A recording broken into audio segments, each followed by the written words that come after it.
Hello दोस्तों, rooftop goat farm पर आप सभी का स्वागत है। इस प्लेटफॉर्म के माध्यम से हम बकरी पालक भाइयों तक बकरी पालन की सही, सटीक और scientific training free of cost पहुंचाने की कोशिश करते हैं। जो लोग व्यावसायिक बकरी पालन कर रहे या करना चाहते हैं, या वे लोग जो शौक के लिए बकरियां पालते हैं, उन तक हम अपनी प्रैक्टिकल नॉलेज पहुंचाने की कोशिश करते हैं। फ्री प्रैक्टिकल ट्रेनिंग सीरीज में इस वीडियो में हम जानेंगे डिलीवरी के बाद बकरियों से अधिक मात्रा में हम दूध कैसे प्राप्त कर सकते हैं। वीडियो में हम आगे देखेंगे किन विधियों का प्रयोग हम करें जिससे हम बकरियों से ज़्यादा दूध हासिल कर सकें, जिससे कि हमारे बच्चों की ग्रोथ एक्सेप्शनल बहुत अच्छी हो। बकरी पालन का भविष्य हमारे फार्म पे पैदा होने वाले बच्चों पर निर्भर करता है। अगर हम बच्चों को नहीं बचा पा रहे या हमारे बच्चे कुपोषण का शिकार हो जा रहे हैं तो हम बकरी पालन में फेल हो सकते हैं। बच्चों की अच्छी हेल्थ के लिए हमें उसकी माँ की हेल्थ के ऊपर भी ध्यान देना होगा। अगर हम बकरियों को पौष्टिक पशु आहार, बैलेंस डाइट, सही सप्लीमेंट और अच्छी केयर न दें तो बकरी अपने बच्चों को सही पोषण देने में असमर्थ रहेगी। वो अपने बच्चों को सही तरह नहीं पाल पाएगी।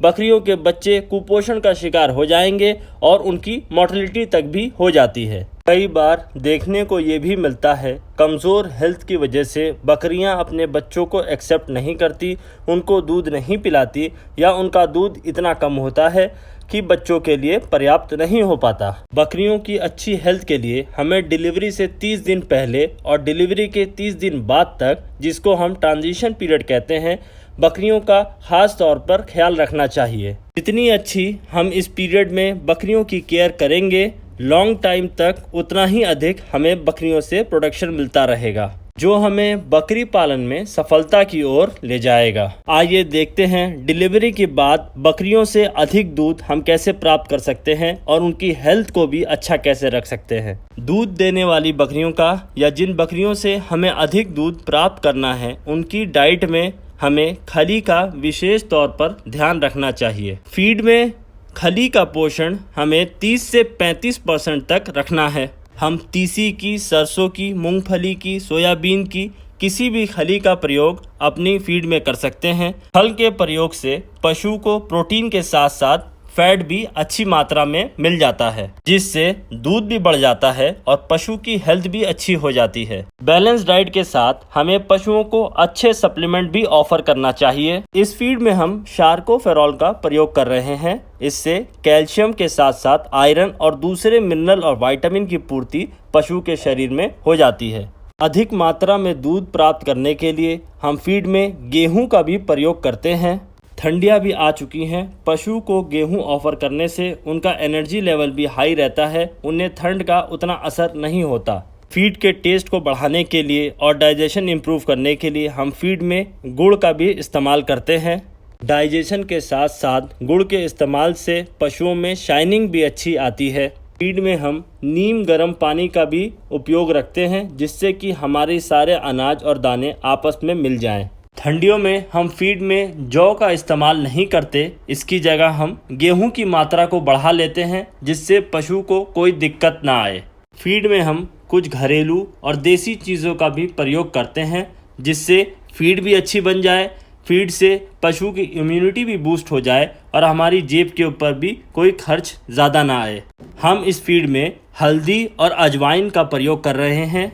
जैसा कि हम सब जानते हैं, हल्दी में एंटीसेप्टिक, एंटीबैक्टीरियल, एंटी इन्फ्लामेटरी और भी कई सारे गुण होते हैं, जो पशुओं को विभिन्न तरह की बीमारियों से बचा के रखता है, बीमारियों से लड़ने की ताकत प्रोवाइड करता है। अजवाइन के प्रयोग से पशु में डाइजेशन संबंधित कोई भी दिक्कत नहीं रहती। पशु दाना मिश्रण को अच्छी तरह पचा लेता है और हमें अच्छी मात्रा में दूध देता है।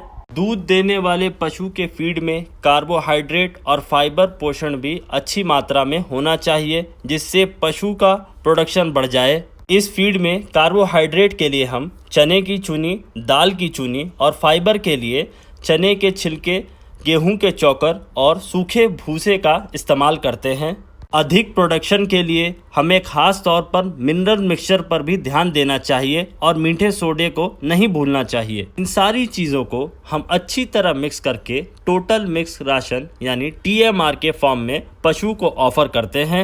इससे हमें हमारे फार्म के ऊपर अधिक मात्रा में दूध और अच्छी हेल्थ पशुओं की देखने को मिलती है।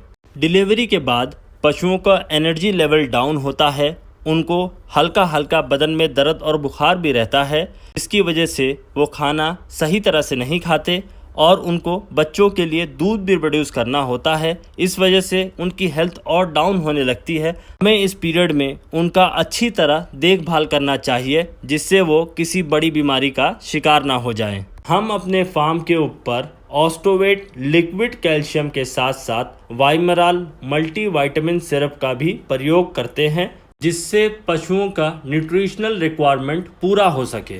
डिलीवरी के बाद बकरियां काफ़ी कमज़ोर हो जाती हैं। ऐसी स्थिति में दूसरी बकरियां उनको दबाने की, उनको मारने की कोशिश करती हैं।